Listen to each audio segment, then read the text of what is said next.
بسم اللہ الرحمن الرحیم، السلام علیکم۔ آج کی اس ویڈیو میں آپ کو لوہے کی دیوار کے بارے میں بتانے جا رہا ہوں، تو چلیے ویڈیو شروع کرتے ہیں۔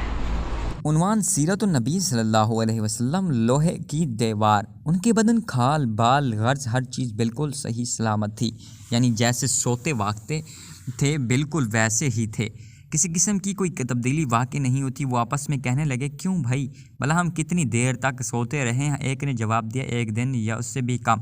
یہ بات اس نے اس لیے کہی تھی کہ وہ صبح کے وقت سوئے تھے اور جب جاگے تو شام کا وقت تھا، اس لیے انہوں نے یہی خیال کیا کہ وہ ایک دن یا اس سے کم سوئے ہیں۔ پھر ایک نے یہ کہہ کر بات ختم کر دی کہ اس کا درست علم تو اللہ کو ہے۔ اب انہیں شدید بھوک پیاس کا احساس ہوا۔ انہوں نے سوچا بازار سے کچھ کھانا منگوانا چاہیے۔ پیسے ان کے پاس تھے، ان میں سے کچھ وہ اللہ کے راستے میں خرچ کر چکے تھے، کچھ ان کے پاس باقی تھے۔ ایک نے کہا، ہم میں سے کوئی پیسے لے کر بازار چلا جائے اور کھانے کی کوئی پاکیزہ اور عمدہ چیز لے آئے، اور جاتے ہوئے اور آتے ہوئے اس بات کا خیال رکھے کہ کہیں لوگوں کی نظر اس پر نہ پڑ جائے۔ سودا خریدتے وقت بھی ہوشیاری سے کام لے، کسی کی نظروں میں نہ آئے۔ اگر انہیں ہمارے بارے میں معلوم ہو گیا تو ہماری خیر نہیں، دقیانوس کے آدمی ابھی تک ہمیں تلاش کرتے پھر رہے ہوں گے۔ چنانچہ ان میں سے ایک غار سے باہر نکلا، اسے سارا نقشہ ہی بدلا نظر آیا۔ اب اسے کیا معلوم تھا کہ وہ 309 سال تک سوتے رہے ہیں۔ اس نے دیکھا کوئی چیز اپنے حال پر نہیں تھی، شہر میں کوئی بھی اسے جانا پہچانا نظر نہ آیا۔ یہ حیران تھا، پریشان تھا اور ڈرے ڈرے انداز میں آگے بڑھ رہا تھا۔ اس کا دماغ چکرا رہا تھا، سوچ رہا تھا کل شام تو ہم اس شہر کو چھوڑ کر گئے تھے، پھر یہ اچانک کیا ہو گیا ہے؟ جب زیادہ پریشان ہوا تو اس نے اپنے دل میں فیصلہ کیا، مجھے جلد از جلد سودا لے کر اپنے ساتھیوں کے پاس پہنچ جانا چاہیے۔ آخر وہ ایک دکان پر پہنچا، دکاندار کو پیسے دیے اور کھانے پینے کا سامان طلب کیا۔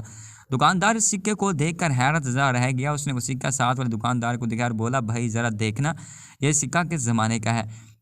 اس نے دوسرے کو دیا۔ اس طرح وہ سکہ کئی ہاتھوں میں گھوم گیا، کئی آدمی وہاں جمع ہو گئے۔ آخر انہوں نے اس سے پوچھا، تم یہ سکہ کہاں سے لائے ہو؟ تم کس ملک کے رہنے والے ہو؟ جواب میں اس نے کہا، میں تو اسی شہر کا رہنے والا ہوں، کل شام ہی کو تو یہاں سے گیا ہوں۔ یہاں کا بادشاہ دقیانوس ہے۔ وہ سب اس کی بات سن کر ہنس پڑے اور بولے، یہ تو کوئی پاگل ہے، اسے پکڑ کر بادشاہ کے پاس لے چلو۔ آخر اسے بادشاہ کے سامنے پیش کیا گیا، وہاں سے سوالات ہوئے، اس نے تمام حال کہہ سنایا۔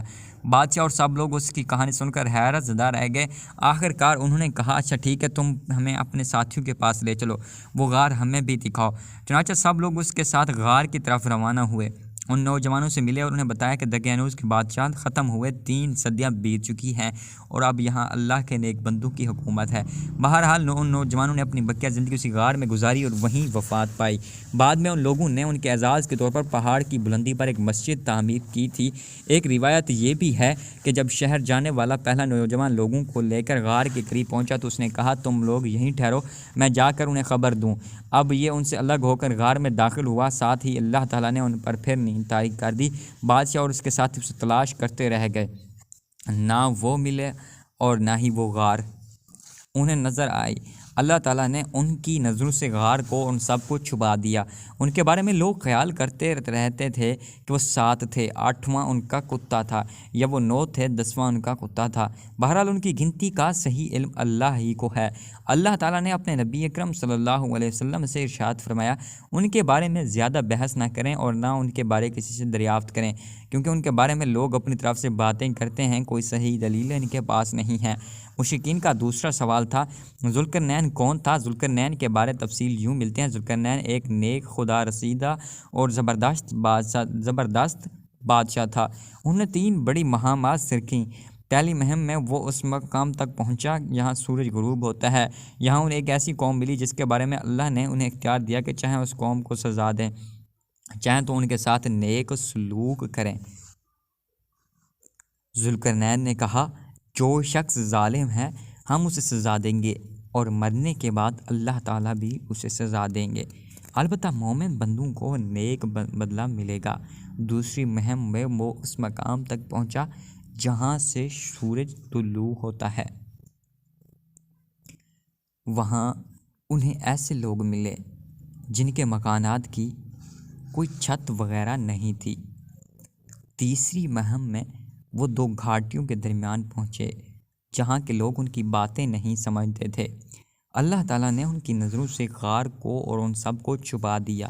ان کے بارے میں لوگ خیال ظاہر کرتے تھے کہ وہ 7 تھے اور 8واں ان کا کتا تھا، اور بعض کہتے تھے کہ وہ 8 تھے اور 9 تھے اور ان کا 10واں ان کا کتا تھا۔